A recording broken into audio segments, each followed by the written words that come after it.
Hello sa ating mga viewers and subscribers dyan, Windridge PHCB, nagbabalik. Sa video ito, ipapakita ko sa inyo ang aking gagawing pag-cleaning sa oxygen sensor gamit ang Hardex Throttle Body and Mass Sensor Cleaner. Ito yung gagamitin kong pang-cleaning sa ating oxygen sensor.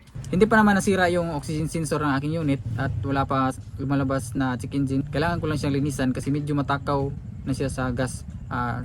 Napakamahal naman ng gas ngayon kaya try nating linisan gamit nitong Hardex Throttle Body Cleaner and Mass Air Cleaner, Mass Air Flow Cleaner.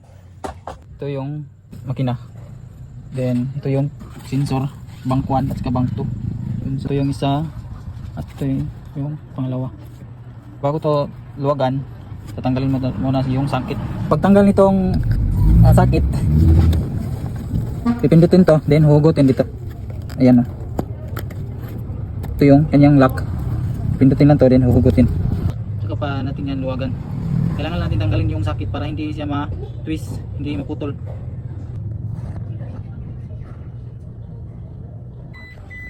Para maluwag ang ating pagtrabaho dito sa pagtanggal ng sakit sa oxygen sensor, tatanggalin ko na lang to.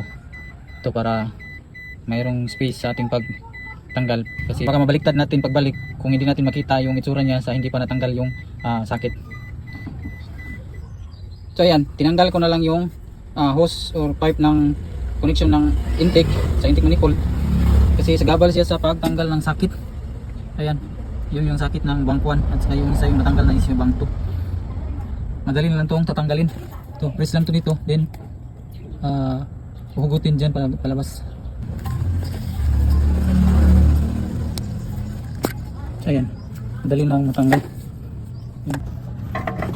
Ayan, naluwagan na kapag matrabaho talaga ito. Matrabaho. So, pagtanggal nitong sensor, pinamay ko na lang kasi maluwag naman. Madali na lang itong matanggal. So, yung itsura niya, no? Parang napakadumi na niya. Madumi na talaga. Ang isa naman, sinubukan kong tanggalin itong cover niya, suggestion, kaso yung tornilyo niya dito nasira. Hindi na pwedeng malagyan ng na pwedeng magamitan ng 10mm na nabilog na kasi maluwag na yung 10mm. Siguro sa 9mm pwede pa to, kaso nasira tuloy yung pangdipinsa sa init. Di bali, masusolusyonan natin yan. Pwede natin yan ng talian ng alambre para hindi mag-vibrate. Tanggal na yung cover nya, madali na itong matanggal, maluwagan. Kasi yung sagabal kasi yung cover sa pagluwag nito. Pupupukin na lang to dito kasi napakatigas. Naluwagan na, muntik nang nabilog, napakatigas. Ito yung tsura nya. Ito yung sa catalytic. Ito yung sa before catalytic. Sa before catalytic mayroong 4 na wire. Parehas lang pala. Try natin itong ikabit sa before catalytic kung magkasya ba siya. Yan, kasya lang pala, pareho lang sila, pero magkaiba yung laki ng kanyang sensor ito. Minsan bago tayo bumili ng bagong pisa, mas mabuti munang i-check at linisan kung kaya pa.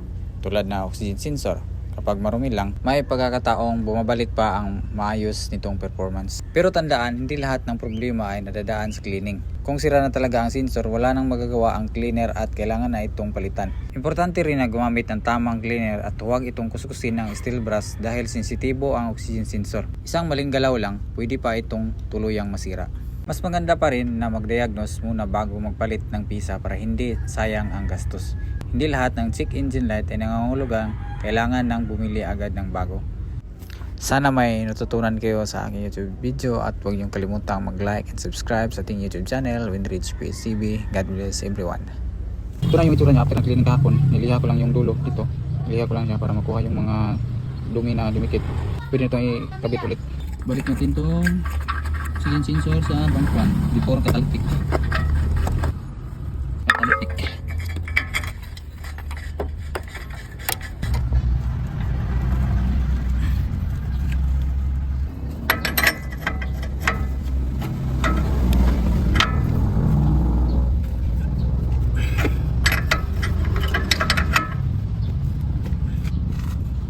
Huwag kamali dito dahil mayroon tong guide. Ayan, ito yung guide niya. Ito yung sa babaw. Ito yung para sa lock. Ayan, fit niya. Then, balik sa kanyang. Meron itong guide. Ito yung sa babaw. Sa tingila. Ayan. Balik ko na yung mga tinanggal ko hapon na sa gabal sa socket. Yung post ng intake. Ayan, complete na. Pwede na itong mga-testing. Try natin. Paanda rin.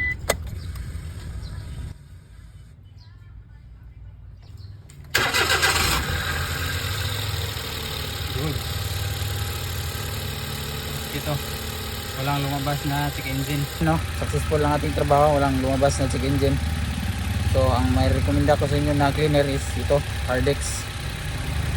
Maganda siya sa sensor at sa throttle body. Pero yung throttle body, di ko kaya yung linisan. Kung palinisan na lang siguro natin yan para safe tayo. So, thank you for watching and God bless everyone.